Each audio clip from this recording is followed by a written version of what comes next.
আজকে সারাদিন কি করলাম আর কি রান্না করলাম, চলো দেখতে থাকো ভিডিওটা। নমস্কার, কেমন আছে সবাই? নিশ্চয়ই ভালো আছো। আমি চন্দনা, একটি নতুন ব্লগে সবাইকে স্বাগত। আজকের স্বাধীনতা দিবস, অনেকের অনেক রকম প্ল্যান থাকে, তো সেইভাবে সকালে এই যে চা করে নিয়েছি। তার আগে মিস্টার রায় বাবুকে স্কুলে দিয়ে এসছে, দিয়ে আসার পর ও মাছ নিয়ে এসেছিল।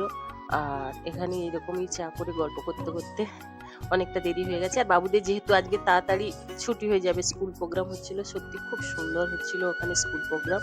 আমি তো পুরো ভিডিও করতে পারিনি, এতটাই ভিড় হয়েছিল, বাচ্চা বাচ্চা ছেলেমেয়েরা এত সুন্দর করে। তো যাই হোক, এই বাড়ি নিয়ে আসার পর এই যে রান্নাঘরে ঢুকলাম, একদিকে এই যে মিষ্টি ইলিশ মাছ তো ধুয়ে নিলাম। তারপর কড়াইতে সামান্য তেল দিয়েছি, দেখি কতটা ইলিশ মাছ থেকে তেল বেরোয় আর কি। তো দেখলাম ততটাই বেরোয়নি যতটা ভেবেছিলাম আর কি, খুব সামান্য তেল দিয়েছি, দেখতে পেয়েছি। তো যেগুলো রান্না করবো, এই যে লবণ আর হলুদ মাখিয়ে এই যে দিয়ে দিয়েছি কড়াইতে। আর ভাজা রাখবো 3 পিস, আর 3 পিস আমি ঝোলে রান্না করবো আর কি।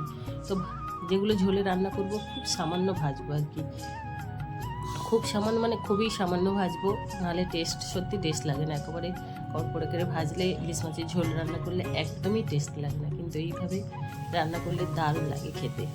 তো এই যে যেগুলোই আমি ঝোলেতে দেবো, এই যে তুলে নিলাম। আর যেগুলো মানে ভাজা খাওয়া হবে ভাতের সঙ্গে, সেগুলো একটু ভালো করে ভেজে নিচ্ছি।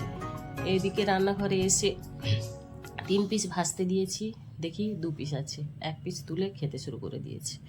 তো যাই হোক, কিছু করার নেই। আর এখানে এই যে তেল বেরিয়েছে, ততটা বেরোয়নি আর কি, আবার তেল দিয়েছিলাম আমি। তো এই যে খেতে ভালোবাসি, তুলে নিলাম। কড়াইতে আবার সামান্য তেল অ্যাড করলাম, করে এখানে কালো জিরে ফোড়ন দিয়েছি। দেওয়ার পরে এই যে আলুগুলো কেটে এখানে ধুয়ে দিয়ে দিলাম। লবণ হলুদ দিয়ে একটু ভেজে নেবো আলুগুলো। একটু ভাজার পর আর একটা মশলা আমি করে রেখেছিলাম, মশলাটা তেমন কিছু নয়, এখানে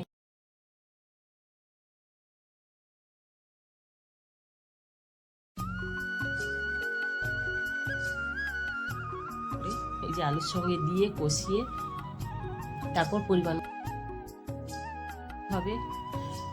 আর খুবই কম মশলায়, সত্যি বলছি, আমি তো আজকে দুপুরে খাওয়া দাওয়ার পরে ভয়েস দিচ্ছি, তোমরা এইভাবে একবার করে দেখো, দারুণ টেস্ট হয়েছিল। কিন্তু খুবই হালকা তরকারি, কিন্তু খুব সুন্দর টেস্ট হয়েছিল।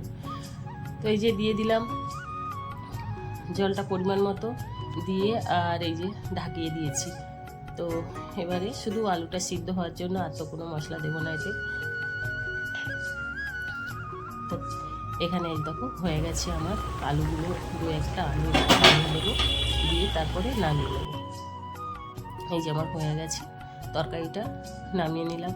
তারপরে যে মাছ ভাজা ছিল, আর তো তেলটা ছিল, আর কড়াইতে এবারে ধুয়ে বসিয়ে দেবো, সামান্য একটু তেল দেবো, দিয়ে আর শুকনো লঙ্কা ফোড়ন দেবো।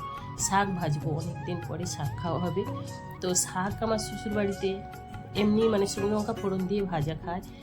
আমার শাশুড়িমা বলতো যে রসুন পেঁয়াজ দিলে তাহলে শাকের কোনো টেস্ট পাওয়া যাবে, কিন্তু আমার মা বলে একটু রসুন দিয়ে ভাজা টেস্ট হয়।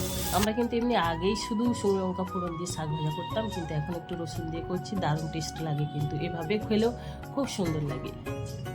আমরা তো বাঙালি, তো টেস্ট করতে হবে, বিভিন্নভাবে তো রান্না করতে হবে। তারপরে আমি আর ভিডিও করিনি, আমার শাক ভাজা হয়ে গেছিলো, নামিয়ে নিয়েছি, খুব দেরি হয়ে গেছে। এই যে খাবার টেবিলে সব সাজিয়ে দিয়েছি, এই যে খেয়ে নিলাম।